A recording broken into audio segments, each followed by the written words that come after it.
Oi, tudo bem? Aqui é a Cris, do blog Clicando e Andando. E hoje é o dia do nosso quinto vídeo aqui da série Photo Help. E eu vou pedir para você continuar aí enviando as suas dúvidas, suas perguntas, porque assim eu vou fazendo os vídeos de acordo com o que você quer saber. Então fica uma coisa muito mais proveitosa para você e para mim que estou aqui gravando também. E o vídeo que eu vou fazer hoje é sobre um assunto que vai fugir até um pouquinho dos vídeos que eu tenho trazido aqui no Photo Help, que normalmente está falando sobre mentalidade, comportamento. Eu recebo diversos e-mails de pessoas com esse tipo de dúvida, me fazendo exatamente essa pergunta. Como, por exemplo, a Fátima Correia. A Fátima me enviou um e-mail e ela perguntava assim: para um ensaio externo em um jardim ou parque, como você me indicaria configurar abertura, velocidade e ISO?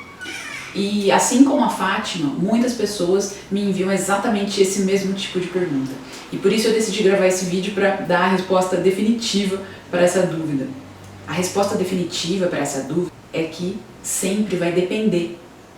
Não tem uma resposta certa para isso. Não tem como eu falar para você, ó, coloca um ISO 200, abre em 2.8 e põe 1/100. Eu não sei qual a situação que você tá, de luz, enfim, de posicionamento do assunto. Eu não sei se você quer pegar uma ação rápida, quer congelar uma coisa que é um movimento rápido, ou se você quer dar uma sensação de movimento. Então, vamos antes, eu sei que no começo a gente fica com essas dúvidas. Eu comecei a lembrar de quando eu comecei e eu também me senti exatamente assim, perdida, de não saber o que escolher, o que configurar, de não saber realmente como balancear aí esse trio. Então eu vou te falar o seguinte, tenha em mente uma coisa, o ISO ele vai estar sempre de acordo com a quantidade de luz que você tem disponível, porque ele define a sensibilidade do sensor àquela luz. Então, quanto mais luz você tem disponível no ambiente, menor vai ser o seu ISO. Porque quanto menor o ISO, mais nítida fica a imagem. Então, quanto mais a gente tem que subir o ISO, mais aparece aqueles ruídos, o famoso ruído.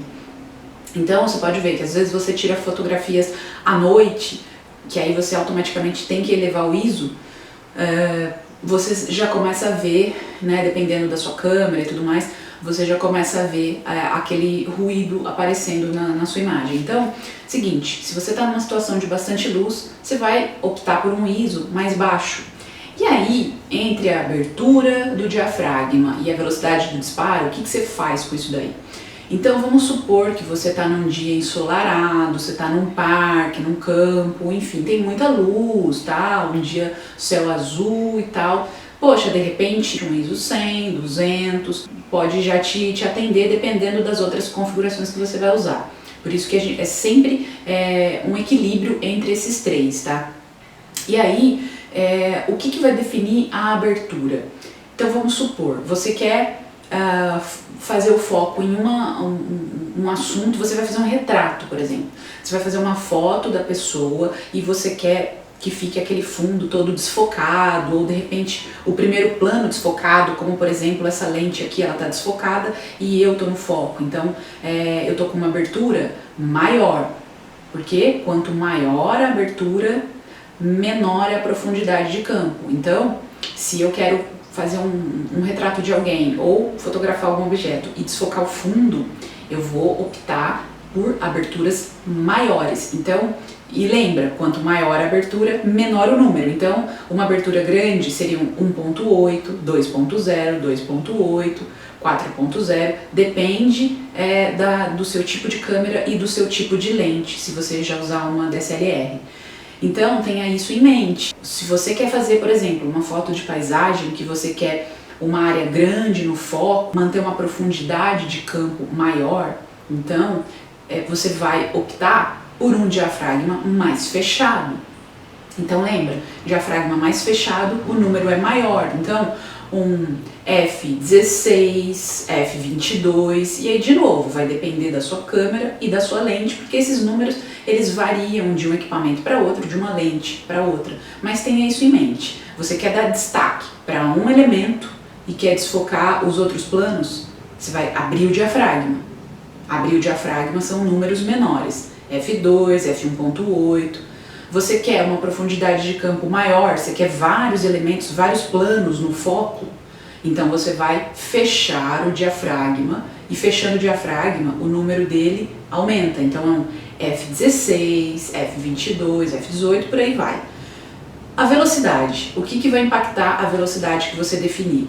Se você utilizar uma velocidade de disparo baixa, por exemplo, 1/10 segundos, 1/30, dependendo da lente que você tiver, você pode ter uma foto aí tremida.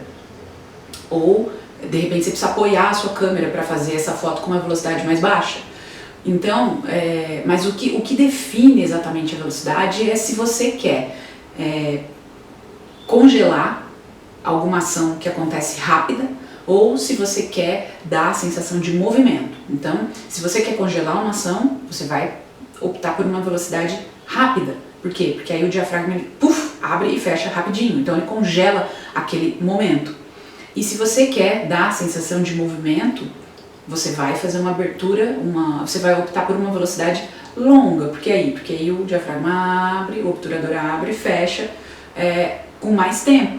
Logo ele vai pegar um movimento. Então, por exemplo, você quer fotografar um esporte, uma ação, uma coisa bem rápida, ou por exemplo, vida selvagem, ou um evento que tudo acontece rápido, as pessoas estão se movimentando, você vai optar por velocidades mais rápidas. Então, por exemplo, 1/100, 1/400, dependendo, você precisa 1/1000, 1/4000, por exemplo, uma ave voando, de repente eu vou precisar de 1/1000.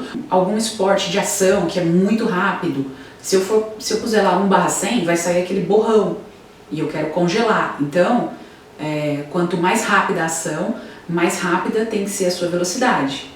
E se você quiser, por exemplo, ir lá tirar foto de uma cachoeira, fazer uma longa exposição, fazer uma foto noturna, por exemplo, que você pega as luzes dos carros em movimento em uma avenida, por exemplo, você vai fazer uma longa exposição. Por quê? Porque você viu, traçou todo o trajeto da luz enquanto o obturador estava aberto. Então, por isso, é uma longa exposição.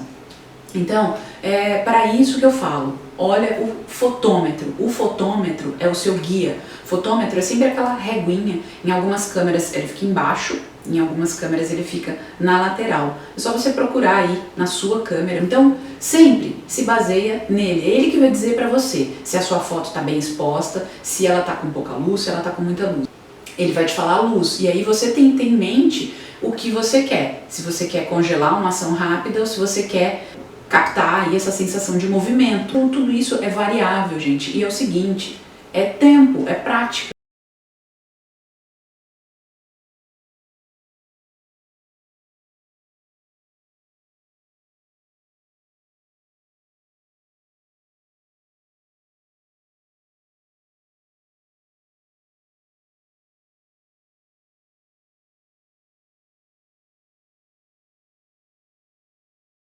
Quando a gente se determina, não, eu vou aprender esse negócio desse modo manual e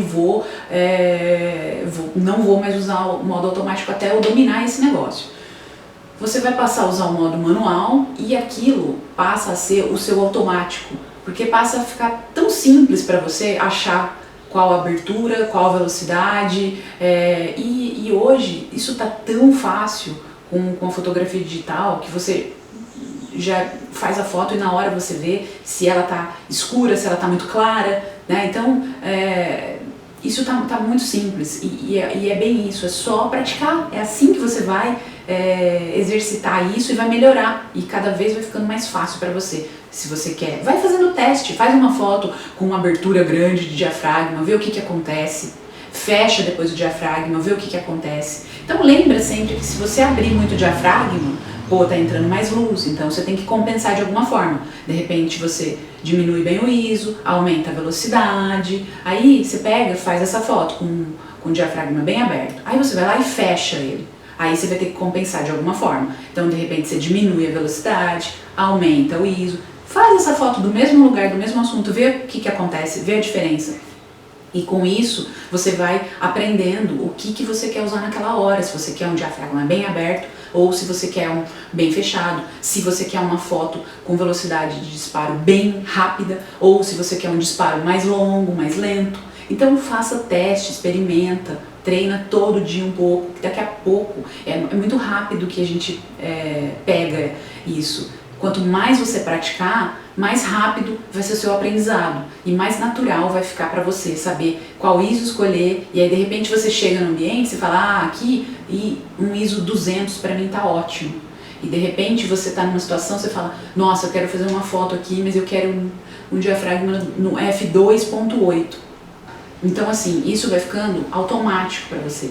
A minha melhor resposta para quem me pergunta qual combinação usar é assim, testa, pratica, todo dia, várias vezes por dia, tá? Para você entender o que significa um diafragma mais aberto, um diafragma mais fechado, um ISO baixo, um ISO alto, uma velocidade rápida ou uma velocidade lenta. Só você testando, que você vai ficar familiarizado com esses conceitos e o manual, o modo manual passa a ser o seu automático. É que nem dirigir, é que nem aprender a andar de bicicleta. Você, no começo, é muita coisa para prestar atenção, tudo é dúvida. E aí você vai testando, você vai praticando, e daqui a pouco aquilo flui que você nem percebe. Você está fazendo aquilo enquanto você faz outras coisas, enquanto você fala com alguém, você vai lá, configura sua câmera. É a mesma coisa quando você está dirigindo. No começo você não consegue nem conversar com ninguém, você não consegue nem olhar no retrovisor, você tem que olhar no câmbio para mudar de marcha.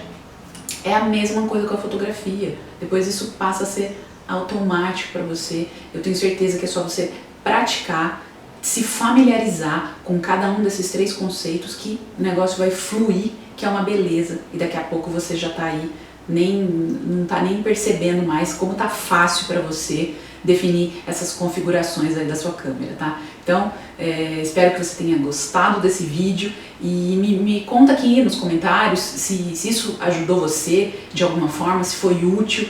É muito importante eu saber se esses vídeos estão sendo legais para você, se você está aprendendo. Então me conta aqui embaixo nos comentários se você tirou algum proveito desse vídeo. E agradeço por ter assistido a mais esse Photo Help e a gente se vê no próximo vídeo.